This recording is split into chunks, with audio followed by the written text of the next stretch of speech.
Hello, সকলে কেমন আছো? আশা করি ভালো আছো। আজকে আবার একটা নতুন ভিডিওতে তোমাদের সকলকে ওয়েলকাম।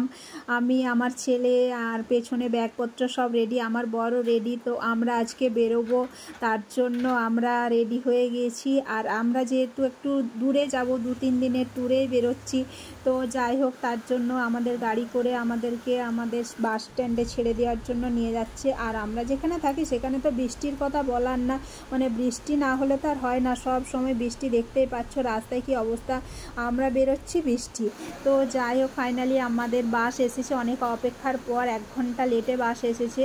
তো আমরা এই বাসে যাব। আমাদের যাওয়ার প্ল্যান আছে ত্রম্বকেশ্বর। তো সেই হিসেবে আমরা ট্রেনে প্রথমে টিকিট কেটেছিলাম, কিন্তু তারপরে আমাদের ট্রেনের টিকিট ওয়েটিং ছিল, কনফার্ম হয়নি।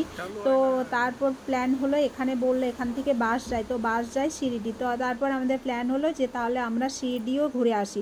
আর শিরডি ত্রম্বকেশ্বর তেমন বেশি দূর না, ঘোরা যায়। তো সেই জন্য আমরা বাসের টিকিট করেছিলাম, বাসে উঠে পড়েছি।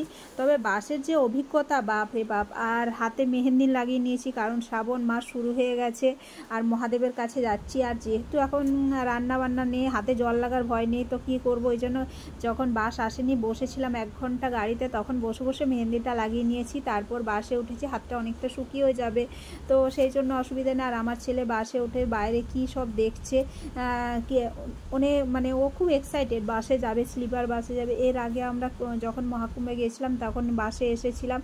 তো বাসে যেহেতু আমাদের খাবারের অসুবিধা হবে, টিফিন বক্স নিয়ে যাওয়া, ধোয়া টোয়া, সেই জন্য আমরা রোল বানিয়ে নিয়ে গেছিলাম। তো সেই রোল খেয়ে নিয়ে আমরা ঘুমিয়ে পড়েছিলাম। আর এই বাসের অভিজ্ঞতা, রাত্রে কিছুতেই ঘুমাতে পারিনি। দেখতে পাচ্ছ সকাল হয়ে গেছে, রাত্রে শুধুই ভেবেছি যে কখন সকাল হবে, কারণ আমাদের এখান থেকে শিরডি যাওয়ার রাস্তা সব মানে প্রায় পুনে অবধি পুরো ঘাটি রাস্তা।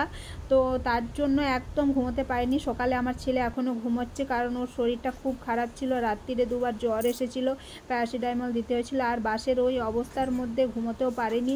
আমরা শিরডি পৌঁছে গিয়েছি, পৌঁছে গিয়ে এখন আমরা যাব হোটেলে আমরা ফ্রেশ হয়ে আমরা আবার শিরডি সাই বাবা মন্দিরের জন্য বেরিয়ে পড়েছি। তো আমাদের বেরোনোর টাইমটা একটু দেরি হয়ে গেছিলো, আমরা পৌঁছেছিলাম 10টা নাগাদ। তারপর আমাদের বেরোতে 11টা বেজে গেছিলো। আর 12টার থেকে যেহেতু মন্দিরে আরতি হয়, সেজন্য 11:30টার থেকে মন্দিরের দর্শন বন্ধ করে দেয়। তো যাই হোক, আমরা তখনও জানতাম না যে আমাদের কখন দর্শন হবে, সেই হিসেবে আমরা বেরিয়েছিলাম, আমাদের 11টা বেজে গেছিলো। আর এই হচ্ছে শিরডি শহর। আমরা হোটেল থেকে বেরিয়ে একটা গাড়ি নিয়ে গিয়ে যাচ্ছিলাম, বেশি দূর না, 5 মিনিট রাস্তা, আমরা মন্দিরের সামনে পৌঁছে গেছি।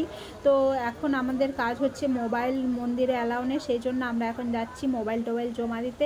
তো শিরডি মন্দির সম্বন্ধে পরের ভিডিওতে অবশ্যই বলবো। চলো, টাটা।